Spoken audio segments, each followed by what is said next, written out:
Aujourd'hui, donc du coup, première thématique, c'est de parler du Google Cloud Engage. C'est un événement auquel on a participé avec Quentin le 16 octobre dernier à Paris. C'est un événement qui réunissait en fait des décisionnaires et des partenaires de Google. L'idée étant de parler des dernières mises à jour de liens en entreprise sur l'écosystème Google, évidemment. Quentin est allé présenter notre solution GeoAI. GeoAI, en fait, c'est une solution de cartographie augmentée par intelligence artificielle, mais on y viendra un peu plus tard. En fait, la conférence a commencé avec une intervention de Guillaume Debry, qui est Lead of Sales Entreprise. Guillaume Debry, donc du coup, qui a commencé en fait la conférence en prenant la responsabilité en fait du retard qu'avait pris Google au début de l'arrivée des outils d'intelligence artificielle, notamment depuis 2022 avec ChatGPT et OpenAI, qui sont nécessairement arrivés comme un raz-de-marée en fait sur le marché international et qui est rentré dans les usages très rapidement en fait de la plupart des gens. Ça a été leur force. On en avait parlé avec Mehdi lors du dernier live d'ailleurs. C'était un peu surprenant et de manière agréable en fait de les voir reconnaître justement ce petit train de retard. Mais ça a vite été rattrapé en fait par toutes les équipes de Google, notamment avec le déploiement massif de Gemini et toute leur suite associée avec Gemini Enterprise. Si jamais vous êtes familier ou familière avec le terme Agent Space, Gemini Enterprise, c'est le nouveau nom en fait d'Agent Space, tout simplement, que vous pouvez voir notamment sur leur site, mettre à jour régulièrement. D'ailleurs, on en avait déjà parlé lors du dernier live, mais ils ont fait évoluer leur business plan avec des suites entreprises, donc Gemini Business, Gemini Enterprise Standard Plus, avec des abonnements toujours par mois qui s'alignent finalement avec le business model aussi d'OpenAI. L'avantage évidemment de la stack Google, c'est tout l'écosystème qu'il y a autour et tout ce que ça intègre. Pas là pour vous faire la promotion de Gemini Business, mais évidemment, on travaille avec ces outils-là. Nous, chez Lior, on est les premiers partenaires liés à l'intelligence artificielle pour la stack Google et pour l'écosystème Google. Et c'est aussi dans ce cadre-là qu'on a été invité avec nos partenaires Web Services à faire ce talk, en fait, dans les locaux de Google. Quentin a présenté notre solution GeoAI, donc, qui est une solution de cartographie augmentée par intelligence artificielle. C'était le sujet du dernier live qu'on a réalisé le mois dernier avec Mehdi. Si jamais vous avez loupé ça, je vous conseille bien sûr d'aller regarder notre live, notre replay de live sur notre chaîne YouTube Lior Agency. Et si jamais vous êtes intéressé par en discuter, évidemment, on pourra en discuter ensemble. N'hésitez pas à me contacter sur LinkedIn ou à contacter Mehdi ou Quentin. Toutes les informations seront à la fois sur notre chaîne YouTube, mais aussi en fin de ce live. Donc, on est intervenu avec Mathias de Web Services, qui est notre partenaire privilégié sur les thématiques de cartographie, notamment. Ce sont les référents sur les technologies Google Maps, vraiment dédiées Google Maps en Europe. Cette conférence, elle a eu vraiment un très bon retour de la part des participants. Il y avait environ une centaine, 150 participants à peu près. Il faut savoir que lors de cet événement, la majorité des sujets traités étaient encore assez axés sur la thématique d'agentique, et c'est pas vraiment surprenant.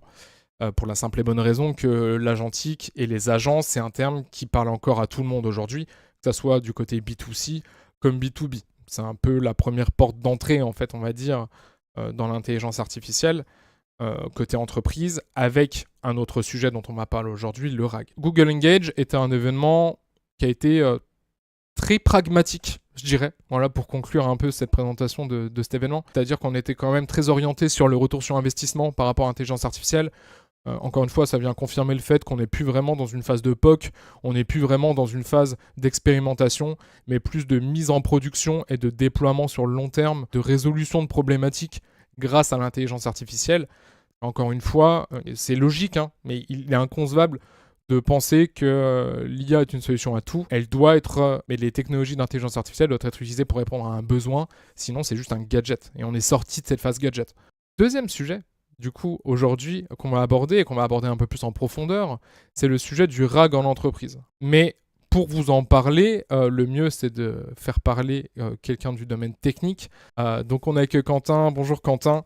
Merci d'être là et merci de discuter avec moi et avec le live du coup de cette thématique-là. Aujourd'hui, tu es cofondateur et CTO chez Lior. C'est quoi aujourd'hui être CTO d'une société qui propose des solutions IA? Merci Steven. Alors en fait, Je dirais il y a plusieurs piliers majeurs qui m'occupent durant la semaine, mais le premier et le principal, j'ai envie de dire, c'est cette notion de veille, puisque ceux qui suivent un petit peu l'actualité autour de l'IA savent qu'il n'y a pas une seule semaine quasiment sans qu'il y ait un nouveau modèle, une nouvelle fonctionnalité, un nouveau framework, une nouvelle optimisation possible sur tel ou tel système de RAG, comme on pourra le voir par la suite. Et donc, en fait, c'est un peu une course effrénée aujourd'hui entre les différents acteurs majeurs. Alors, on a Google, Anthropic, OpenAI, on peut citer aussi Mistral quand même.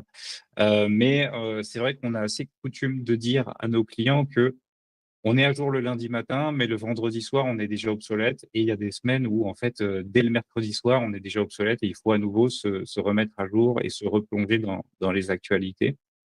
Donc, c'est un côté très stimulant, parfois aussi un peu épuisant et c'est aussi notre plus-value, c'est qu'on a vraiment la capacité à plonger dans cette actualité et puis au-delà de cette simple veille, le deuxième point sur cet aspect CTO, c'est évidemment l'expérimentation de toutes ces dernières nouveautés, parce qu'il y a beaucoup de bruit que ça Ouais, soit dans les articles, les réseaux sociaux, sur LinkedIn, parfois on voit passer des articles, le RAG est mort, et cetera. ouais, Et c'est en vrai qu'on le fait, voit souvent, hein. c'est vraiment, on est obligé de se forger son propre avis pour éviter de tomber dans ce bruit ambiant et surtout expérimenter et mettre ça en lien avec des besoins clients. Puisque, on a très souvent eu le cas dans le passé où on avait une problématique vraiment très spécifique chez les clients et puis, en fait, elle était insoluble à l'instant T et quelques semaines ou mois après, avec l'évolution de la technologie, on a pu trouver une solution, je pense notamment, par exemple, à tout ce qui a été, fait autour de la génération d'images avec, les Ouais, apports de Nano Banana, notamment, donc le modèle de génération d'images de Google, ouais, donc Gemini, Flash. Aujourd'hui, la manipulation qu'on peut effectuer avec ce type, de modèles était, impossible il y a quelques mois en arrière. Donc, c'est vraiment cette notion de se former en permanence, former aussi, les clients avec, les ateliers d'acculturation. Et puis évidemment, en tant que partenaire de Google, on a la chance que Google investit massivement dans la formation de ses partenaires, avec aussi, tout l'aspect bien sûr, certification. Et puis, enfin, le 3e sujet, évidemment, en tant que CTO, c'est répondre à des problématiques techniques très spécifiques au quotidien. Donc, c'est comprendre aussi vraiment les problématiques en lien avec le business de nos clients, optimiser des processus, développer des nouvelles applications et évidemment être le garant de la qualité ouais. de ce qui va être, livré. Aujourd'hui, est-ce que tu peux expliquer aux gens c'est quoi concrètement un RAG et à quoi ça sert? Oui. Alors, bah, en fait, ce terme, il est né donc on se rappelle, ChatGPT est sorti, tu l'as rappelé, en Ouais, novembre 2022 et ouais, puis en 2023, on a commencé à voir apparaître ce terme. Donc très concrètement, c'est la possibilité de connecter une IA conversationnelle, un chatbot, tout simplement à des sources de données qui sont potentiellement privées, donc des sources de données d'entreprise et qui sont à jour. Puisque évidemment, quand on a commencé à jouer avec ces IA, on s'est très rapidement aperçu d'un phénomène. Par exemple, si je lui demande, quelle est la procédure de remboursement des notes de frais chez Elior Agency, il y a 2 cas de figure. Soit il me dit: «Je ne sais pas», soit potentiellement il va m'inventer totalement une procédure ouais, puisqu'il y a peu de chances que, cette information soit publique. A priori, logique. elle n'est pas publique. A priori, on espère. Voilà. Donc c'est ce fameux phénomène d'hallucination, qui évidemment est évidemment très problématique. Alors aujourd'hui, il est, beaucoup moins présent parce que, dans la plupart des modèles, disponibles sur le marché, quand vous posez une question à laquelle il n'a pas de réponse, le modèle va potentiellement faire une recherche sur internet Ouais. pour agrémenter, finalement ses connaissances et c'est un peu le principe, du RAG. Hem, Moi, en fait, la 1re chose que je me suis posée comme question quand j'ai commencé à utiliser, à l'époque, ChatGPT, c'est super intéressant dans un domaine, personnel, Ouais. mais bien que ça soit intéressant de générer des nouvelles recettes, moi, ce que je veux pouvoir, c'est m'en servir au quotidien dans mon environnement pro et c'est là où vraiment, le RAG, fait sens. puisque l'objectif, c'est vraiment de pouvoir avoir une IA qui est connectée aux données d'entreprise, donc à vos procédures internes qui sont extrêmement spécifiques, Ouais, dans un environnement sécurisé. Et ça, c'est un point extrêmement important parce que c'est aussi en lien avec cette notion qu'on a pu entendre de Shadow AI, c'est-à-dire que, bah, en fait, c'est un outil, l'IA qui a été tellement adopté rapidement que très rapidement, les entreprises se sont retrouvées bah, avec des collaborateurs qui utilisaient des solutions gratuites oui. avec des données d'entreprise.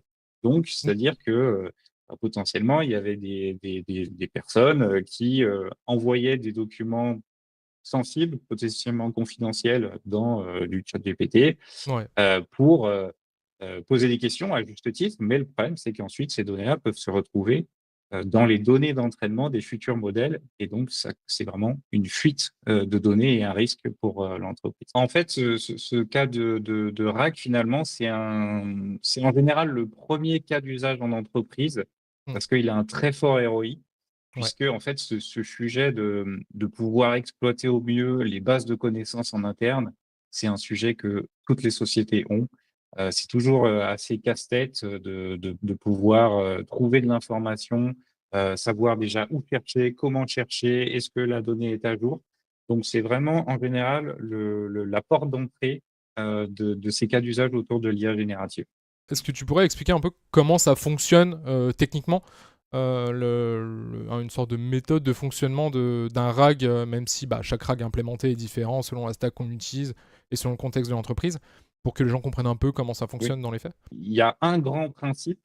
Mais on peut le décortiquer, on va dire, en 4 étapes, comme on peut le voir, sur ce schéma-là.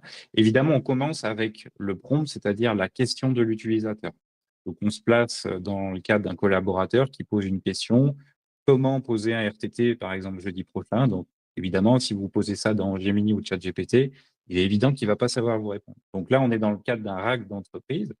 Donc ça, c'est la première étape. Ensuite, il va y avoir une deuxième étape qui va être, totalement masquée par, à l'utilisateur, qui est cette étape de recherche, de contexte qui vont permettre de répondre à cette question. Et c'est là où on va aller chercher, dans une base, alors qu'on appelle une base vectorielle, j'aurai l'occasion peut-être d'y revenir juste après, où je vais pouvoir aller chercher des extraits de mes documents d'entreprise qui vont permettre de répondre à cette question.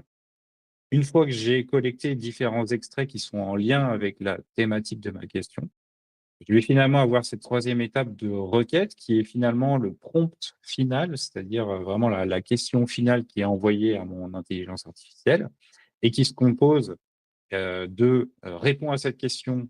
Là, on colle la question de l'utilisateur, donc comment poser un RTT, en te basant sur les éléments suivants et c'est là où on va «injecter» entre guillemets les différents extraits de mes documents d'entreprise et finalement on va envoyer ça à une IA générative et l'IA générative va finalement faire une simple reformulation de la question et de la réponse puisque en fait, on va lui fournir la question, les différents éléments qui vont lui permettre, de répondre. Donc il y a un petit peu un process de raisonnement.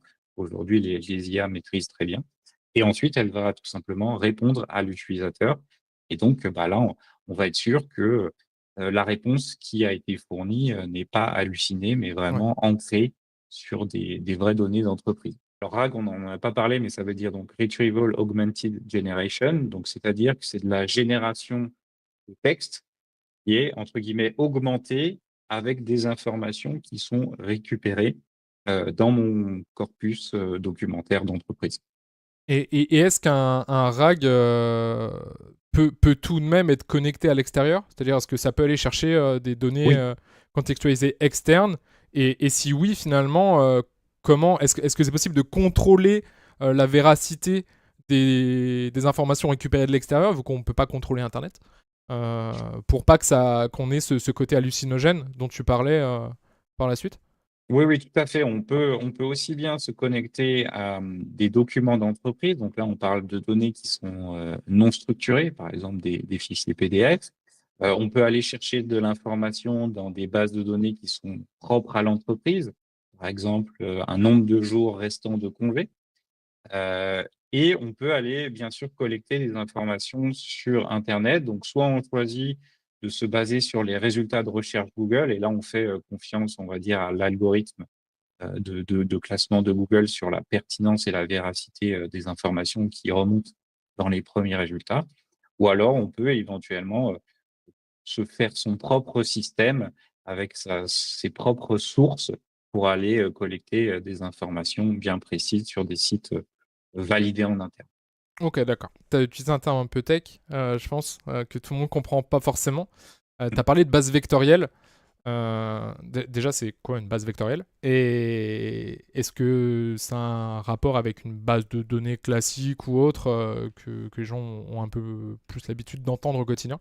C'est vrai que c'est un terme qu'on entend de plus en plus. Et en effet, c'est une base de données, mais qui stocke des informations sous une forme un peu spécifique, qui est en l'occurrence des vecteurs. Alors, pour ceux qui ont fait un petit peu de mathématiques au collège et au lycée et qui se souviennent de ça, euh, le vecteur, il faut juste considérer ça comme une suite de numéros.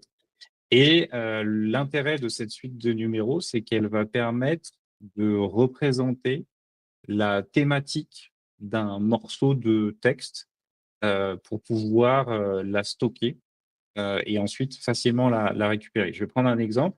En général, dans le cadre d'un RAG, on travaille souvent avec des documents PDF, hein. Les sociétés ont des dizaines, voire des milliers de documents Ouais. PDF.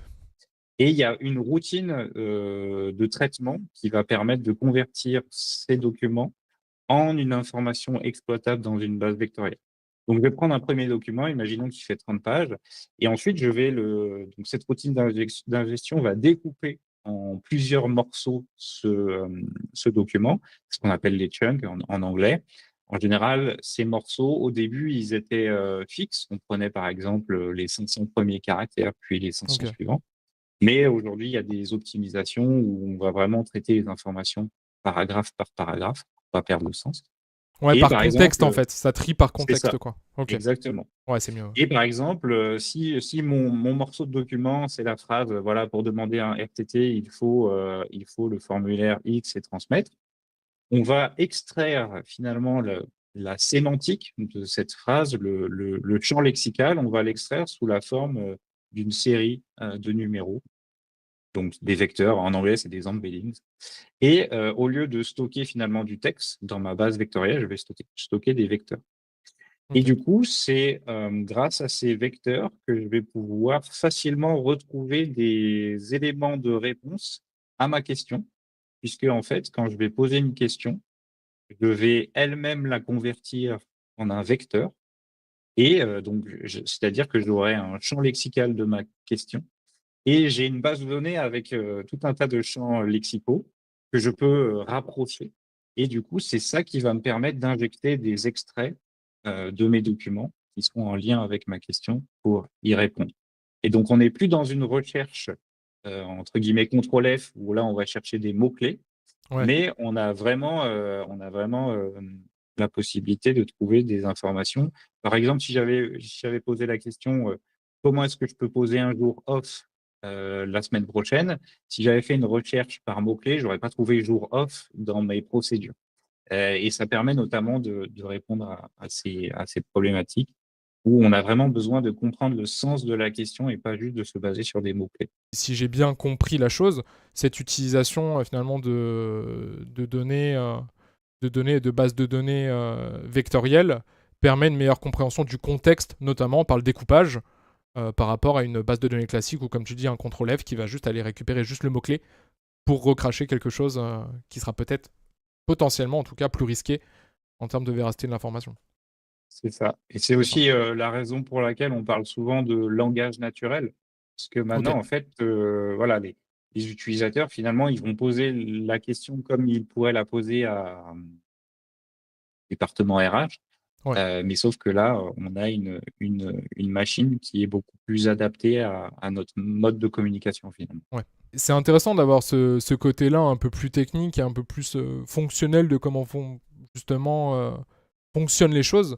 Parce qu'on a tendance, je pense que tu es assez d'accord avec ça, on a tendance à entendre beaucoup l'utilisation du terme IA ou même IA-gène comme étant une solution magique qui fonctionnent toutes seules, dont on ne comprend pas forcément l'intérêt de solutions qui viennent utiliser ces technos, puisque souvent on se dit il suffit d'utiliser juste la techno. Pourquoi j'utiliserais pas juste ChatGPT? Pourquoi j'irais payer pour quelque chose qui finalement ne semble être qu'une utilisation d'un GPT-like ou d'un Gemini ou d'une autre solution d'IAGène. Je pense que ce qui serait intéressant peut-être de clarifier, du coup, c'est la différence entre cette notion de RAG que tu nous présentes, mais aussi le fait de simplement donner ces documents à un LLM. Moi, demain, j'utilise Gemini pour qu'il m'explique certains documents, pour qu'il me résume ou qu'il m'en génère un autre à partir de documents que je vais lui donner. C'est quoi la différence entre un RAG que tu nous présentes et juste un utilisateur qui va donner ses docs à un Gemini, par exemple? Ouais, c'est une très bonne question. En fait, quand tu rentres dans un schéma de discussion avec une IA type Gemini, tu es limité par ce qu'on appelle la fenêtre de contexte. Donc, c'est-à-dire Ok. la quantité d'informations que l'IA est capable d'ingérer et entre guillemets de retenir. Et donc, plus tu vas lui envoyer des documents et plus tu vas finalement utiliser cette capacité de de mémorisation Ouais. possible et rapidement la saturer. Et Ok. donc, voilà, si c'est simplement pour faire de l'analyse, d'1 ou 2 documents, le cas de figure que tu mentionnes est très adapté. Ok. Mais il est évident que dans un contexte d'entreprise, on ne peut pas demander aux collaborateurs: «Ah bah, attendez, si vous avez une question sur sur les ressources humaines, vous allez télécharger, les 30 Ouais. PDF, qui concernent les procédures de ressources humaines, les envoyer à votre IA, poser votre question». Évidemment, de toute façon, la mémoire sera saturée. Et ils Donc les ont pas l'intérêt de de toute façon, ces docs, de base. et voilà, Enfin, ils ont voilà. pas accès, quoi. Et voilà, et même s'ils les avaient, peut-être qu'ils auraient une version, qui n'est plus à jour. Donc le RAG, c'est vraiment un assistant qui est clé en main, voilà, pour quelques documents, on peut utiliser, évidemment, ce que tu as dit, mais sinon, Ouais. l'intérêt du RAG, c'est vraiment d'avoir, cet outil qui est clé en main et aussi, en coulisses, on va dire, il y a toute une routine d'ingestion régulière qui va permettre, de synchroniser la base documentaire pour avoir en permanence des éléments de réponse qui sont à jour. Ouais. Et du coup, cette mise à jour, juste comment elle se gère? Sans forcément rentrer dans le détail technique, mais est-ce qu'il y a Bah, besoin que l'entreprise derrière mette à jour manuellement, par exemple, chaque document, ou est-ce que le RAG qui est directement intégré au SI va reconnaître la mise à jour des documents lorsqu'ils sont déposés sur un espace, par exemple? oui, en fait, nous, on a beaucoup de clients évidemment qui sont dans des environnements, Google Drive, mais pas que, Ouais, hein. Et donc, on a mis en place, nous, de notre côté, une routine, qui va aller vérifier à une certaine fréquence d'accord. les dernières modifications de ces documents pour, faire en sorte de mettre à jour, du coup, notre base vectorielle et toujours avoir les réponses les plus à jour. Donc, Et c'est des processus qui sont aujourd'hui automatisés. Et il y a une peur souvent en entreprise, c'est la peur de la suppression du mauvais document. De dire j'ai des documents, j'ai peur de le supprimer parce que peut-être qu'il y avait une information là-dedans qui était utile. Est-ce que du coup il y Oui. a la possibilité d'avoir une gestion de l'historique peut-être dans les RAG qui Oui. va dire bah certes t'as la nouvelle mise à jour mais j'oublie pas les anciennes peut-être? En fait, ce qui va être surtout intéressant dans le RAG, on en parlera peut-être juste après, mais c'est cette notion aussi de feedback utilisateur, Ouais, puisque en ok. fait et de métrique. Avec le feedback, les utilisateurs vont pouvoir dire: «Bah, tiens, la réponse, de que l'IA m'a fournie est pertinente» ou justement: «Non, elle est pas pertinente» et peut-être que c'est justement un document qui est obsolète ou peut-être que ça peut être dû à une hallucination, pardon. Et Ouais, puis on peut avoir aussi accès, aux différents extraits qui sont utilisés par, la base, par l'IA et ça permet d'identifier, finalement parfois des documents qui sont, plus jamais utilisés et du coup aussi c'est l'occasion de rationaliser un peu la base de connaissances. ok. Ouais, donc au-delà même du côté assistance, accélérateur, optimisateur que peut être le RAG, il y a aussi finalement un peu ce filet de sécurité qui humainement est compliqué déjà à gérer soi-même. C'est même impossible parce qu'on ne peut pas avoir une connaissance de tous les documents d'une société. Oui. Donc ça vient vraiment décharger les gens là-dessus et limiter, en plus d'avoir des métriques et des feedbacks qui sont plus rapides aussi qu'on pourrait, par rapport à ce qu'on pourrait avoir au naturel. C'est vraiment ce côté filet de sécurité aussi là-dessus sur la gestion des documents, quoi. C'est ça, c'est un peu le double effet de la mise en place des RAG. Est-ce que tu aurais voilà, bon, pas une méthodologie, mais en tout cas une feuille de route un peu de comment on met ça en place en interne? Non. Alors déjà, il faut quand même savoir que la technologie RAG, hein, ça existe depuis début 2023 et c'est vraiment aujourd'hui une technologie qui est mature. On a beaucoup d'entreprises qui ont des systèmes RAG avec des milliers de documents et qui sont extrêmement satisfaits du niveau de réponse. Et puis, et donc, du coup, grâce à ce niveau de maturité, on a évidemment des briques qui sont déjà standardisées et qui permettent Ok. d'aller relativement vite. Il faut Ok, ouais. compter, on va dire, un petit mois d'expérimentation, enfin, de mise en place et d'expérimentation pour pouvoir déjà avoir une solution disponible sur un premier périmètre. Donc, Finalement, juste, je me permets, mais finalement, ce qui prend le plus de temps, et c'est là où peut-être est aussi notre valeur en tant que professionnel sur le sujet, c'est vraiment la contextualisation du principe de RAG à l'entreprise en elle-même, parce que, comme tu dis, le socle commun, les fondations de la technologie, on peut les mettre en place rapidement, mais ce qui fait la valeur de ça, c'est vraiment la contextualisation par rapport aux données et aux attentes de chaque société, quoi. oui, tout à fait. Ok, Donc nous, en général, voilà, on a ces six étapes. La première, c'est identifier quelles sont les sources de documents et les différents formats. On a parlé de PDF, mais on a évidemment des fichiers Excel, des ouais, bien fichiers sûr. PowerPoint, on a des bases de données. Donc l'idée, c'est quand même d'être relativement, dans un premier temps, adresser un périmètre bien spécifique. Le deuxième étape, c'est, j'en parlais tout à l'heure, c'est l'occasion aussi de rationaliser la base de connaissances, parce que parfois on va s'apercevoir qu'il y a aussi des choses obsolètes. Ouais. Et puis la troisième étape, c'est toute cette notion d'extraction et de stockage de l'information, donc dans cette base vectorielle, où là on peut vraiment aller très très loin dans l'optimisation, et là ça dépasse largement le cadre de ce live. Et puis après, on rentre dans une phase de test. On va collecter aussi des feedbacks. On n'a pas encore trop parlé d'interface conversationnelle, mais voilà, nous, on a des interfaces sur étagère où on a des clients qui veulent utiliser leur Google Chat ou leur Slack ou du WhatsApp potentiellement. Et puis ensuite, eh bien évidemment, on reste dans un schéma classique où on itère et on rajoute petit à petit soit des optimisations, soit du patrimoine documentaire.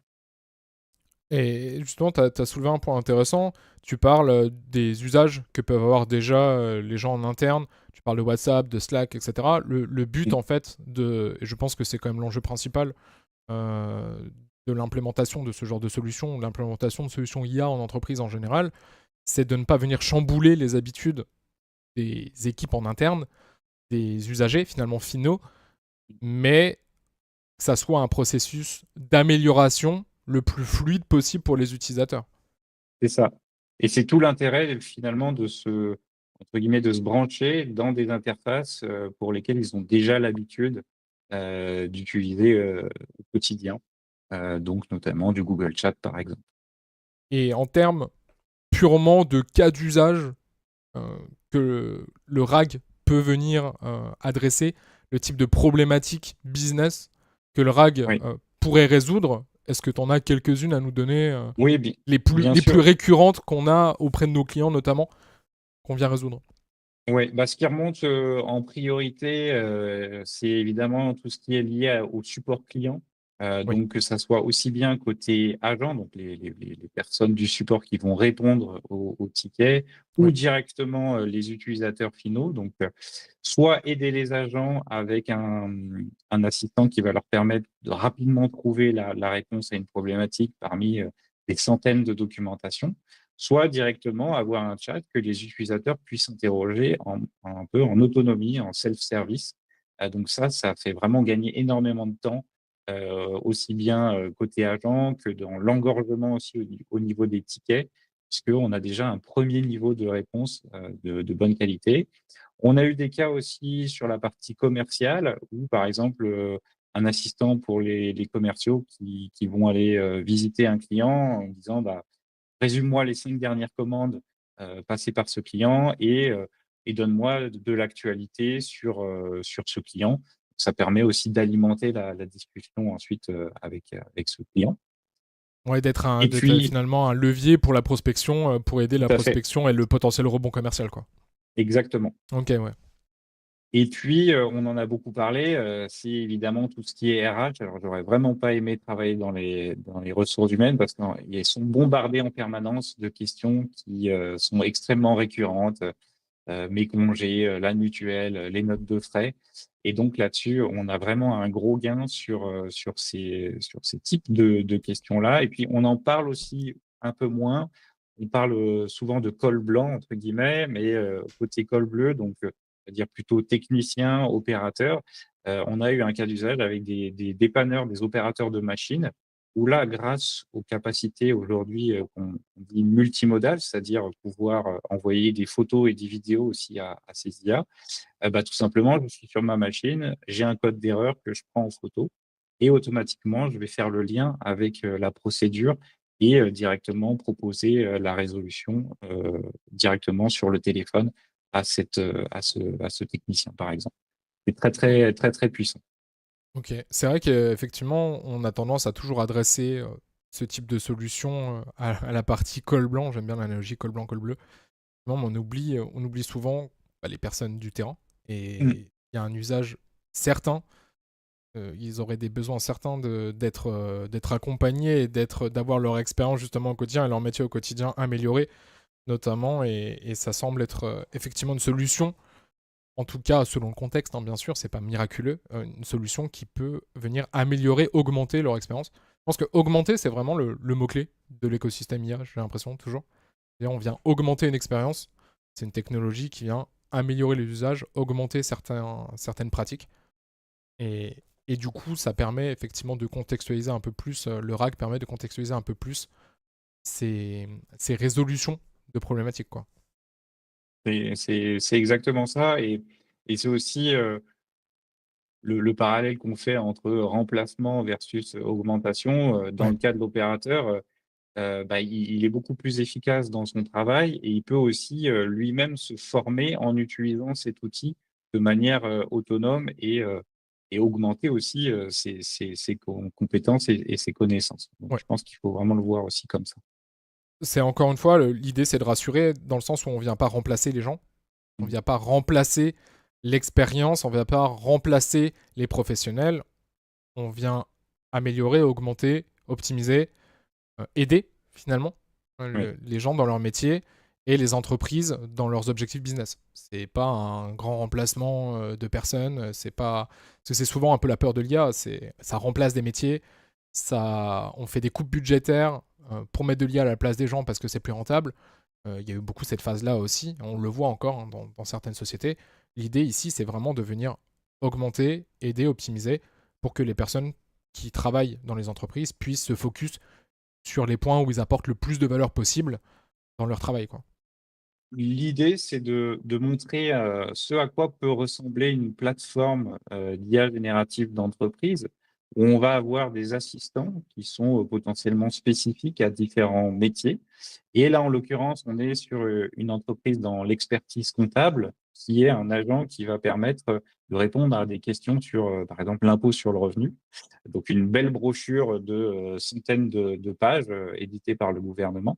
Et donc, je peux poser directement ma question en langage naturel. Par exemple, si j'ai une borne de recharge pour ma voiture électrique, est-ce que bah, je peux déduire quelque chose de ma déclaration? Et donc, on va aller chercher directement, comme on peut le voir directement, les extraits qui vont nous permettre ensuite de formuler la réponse en langage naturel.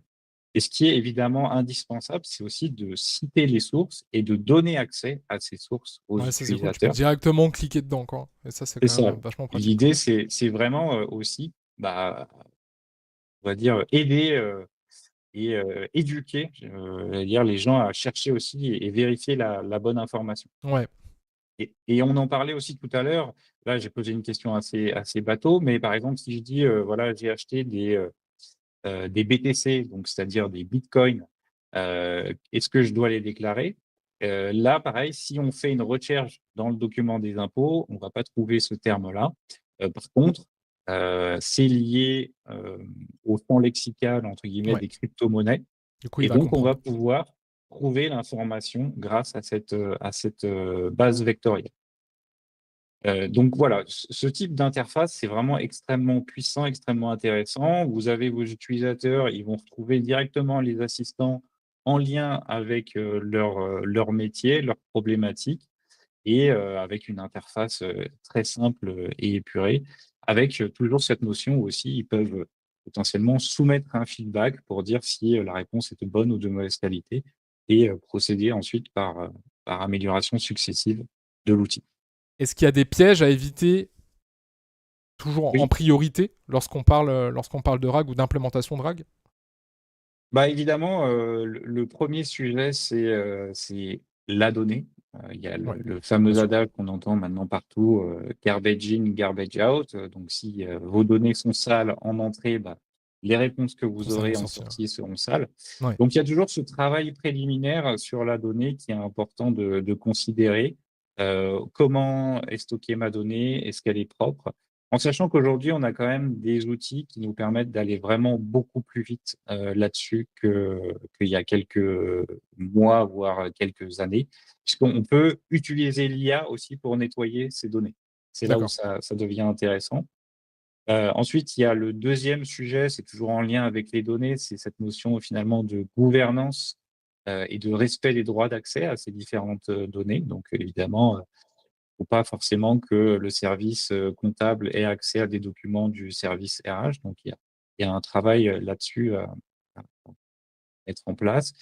Et puis après, le 3e piège, c'est aussi de vouloir, optimiser, en permanence. Alors c'est bien au début, mais après aussi il faut se rendre compte que, on peut pas répondre à toutes les questions. Ouais. Donc C'est pas c'est aussi magique, encore le une fois. voilà, ça ne Ouais. ce n'est pas magique, et c'est aussi la raison pour laquelle il faut, pouvoir se baser sur des briques technologiques qui sont, heu, stables, qui sont éprouvées, comme, ce qu'on peut avoir notamment chez Google, pour ne pas réinventer la roue, et se perdre dans des optimisations qui n'auraient pas de sens.